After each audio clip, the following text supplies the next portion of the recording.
aumento das atividades comerciais, o crescimento da burguesia e dos centros urbanos, o fortalecimento dos estados nacionais e os movimentos reformistas vão contribuir para uma nova forma de pensar. Isso vai implicar na valorização da razão e do pensamento crítico. Essa transformação vai alterar alguns valores na Europa e possibilitar o surgimento de 3 novas doutrinas. O antropocentrismo, que vai valorizar o homem no centro. O racionalismo, que é você chegar em um conhecimento por meio da razão. E o saber ativo, onde diz que o saber deve voltar-se à realidade para transformá-la. Indo em direção ao método, Galileu Galilei, interessado em explicar como os objetos caíam, rompeu com a física aristotélica. E a partir daí, ele vai começar a fazer a descrição quantitativa dos fenômenos. O que seria essa descrição quantitativa? É, por exemplo, você observar a frequência, a ocorrência de certo fenômeno para provar a validade de tal. Com isso, Galileu Galilei ele vai unir o método experimental e o matemático e vai criar assim a lei da queda dos corpos. Além disso, seu procedimento era indutivo, ou seja, por meio de uma observação, você via a probabilidade daquele fenômeno ser verdadeiro ou não. Falando de Newton agora, Newton ele vai elaborar a teoria da gravitação universal a partir dos resultados obtidos por Galileu e Descartes na física e na astronomia. O sistema newtoniano ele vai cobrir a totalidade de um certo setor da realidade, portanto, ele vai realizar uma maior síntese científica sobre a natureza do mundo físico. Por que essa maior síntese? Porque antes, as leis formuladas elas referiam-se apenas a aspectos particulares dos fenômenos. Já no sistema newtoniano, como eu disse, vai cobrir uma totalidade desses fenômenos, realizando assim uma maior produção científica sobre esse assunto. Atualmente, costuma-se considerar a classificação das ciências em ciências formais, que abrange a matemática e a lógica, as ciências da natureza ou ciências naturais, que abrange a física, a química, a biologia, geologia e geografia física, entre outras, e as ciências humanas, ou também chamadas ciências culturais, que tem dentro dela a psicologia, sociologia, antropologia, economia, história, geografia humana, linguística, etnologia, etc.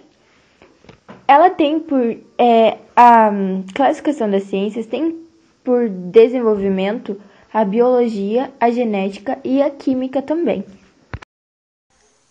O método experimental usado nas ciências da natureza consiste em 4 partes: observação, hipótese, experimentação e generalização. A observação científica é diferente da comum que fazemos no cotidiano. Ela é rigorosa e precisa, com a intenção de explicar os fatos. Além disso, é orientada por teorias anteriores, pois o cientista necessita de um conhecimento base para ponto de partida.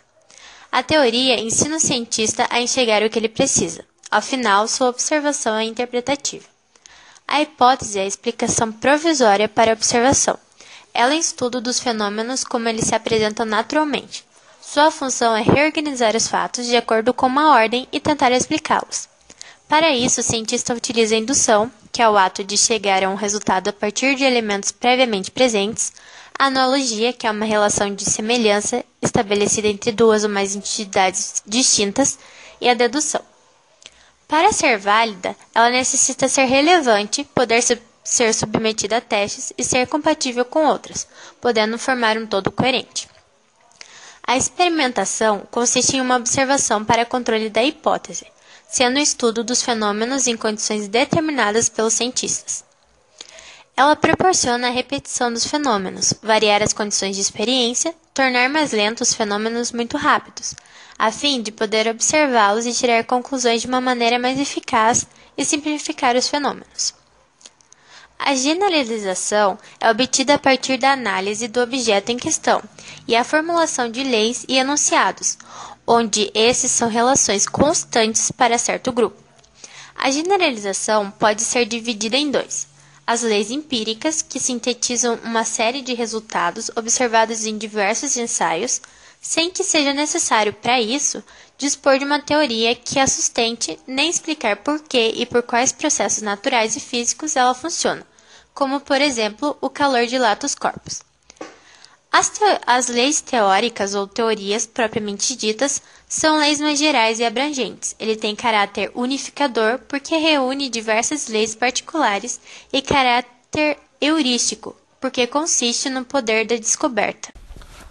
Um método possibilitou o desenvolvimento de várias áreas, com a química, com o francês Lavoisier, que introduziu medidas precisas, verificou a constância dos pesos na substância, criou a lei da conservação das massas, que seria, numa reação química que ocorre num sistema fechado, a massa total antes da relação é igual à massa total após a relação. Estudou o calor. Biologia. Pauster, com o ataque à teoria de geração espontânea, defendeu a biogênese, referindo-se à produção e à forma de produção de novos organismos, ou organelas vivas. Geração espontânea, ou abiogênese, era quando os seres vivos eram gerados espontaneamente do corpo de cadáveres em decomposição, que rãs, cobras e crocodilos eram gerados a partir dos lagos ou rios. E a teoria da evolução das espécies de Darwin, ele acreditava que os organismos mais bem adaptados ao meio têm maiores chances de sobrevivência do que os meios adaptados, deixando uns números maior de descendentes. A genética. Descoberta do DNA e a teoria da dupla hélice do James Watson e Francis Crick. A dupla hélice é uma dupla hélice de cadeias antiparalelas num nucleotídeo interconectadas pela energia cooperativa de muitas pontes de hidrogênio que se estabeleciam entre as bases complementares, puriricas e pirimídeas dos nucleotídeos e as hereditariedades, que é o conjunto de processos biológicos que asseguram que cada ser vivo receba e transmita informações genéticas através da reprodução.